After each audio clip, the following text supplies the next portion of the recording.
Bernadette, thank you so much for being here with us today. Thank you so much for having me. Now, can you tell us a bit about how the event came to be for those who are a little unfamiliar with the No Stone Unturned concert? So this is our 14th year. In 2008, my sister Claudette Osborne went missing.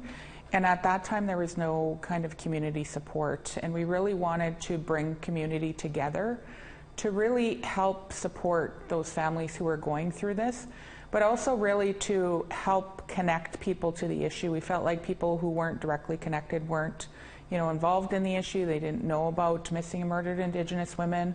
And, there's a large proportionate number that were, had gone missing or murdered in Canada.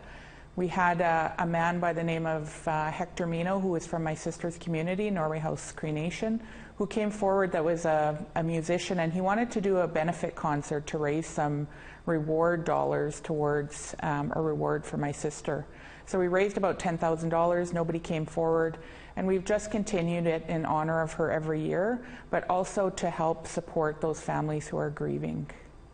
And like so many things, the pandemic somewhat sidelined the event for the past few years. So what can people expect this year? Well, we have a full lineup. We are never short of entertainment. People in this province, in this city, really love to support the community. So we have entertainment from 1 to 11 p.m.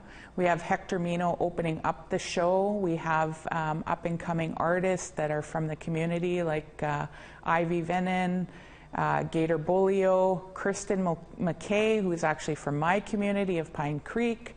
We have Seaweed that's closing the show.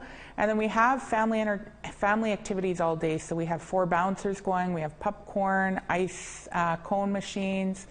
We have several field games. We actually have a basketball clinic that's being put on by Uzoma Asaguera and Daniel Halego, who both played for the University of Winnipeg, Westman.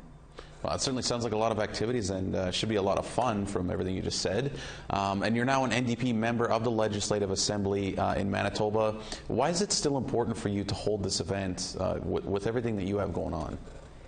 Well, we have women and men, still continuing to go missing and murdered. We had a national inquiry. We have 231, calls that we need to get those into place and tangible actions. So this is really a way for us to stand together united against the violence that's happening in our community, not only here in Winnipeg or Manitoba, but across Canada and really across the country. And we need more people. It's going to take a shift in society for this to change and for us to get back to that community of caring and sharing and taking care of one another. And this is a way for us to come together and to stand united and really say to not only our governments, provincial, municipal, and federal, but also to our community that this is something that, we care about each other. We're all humans, and we all need to take care of one another.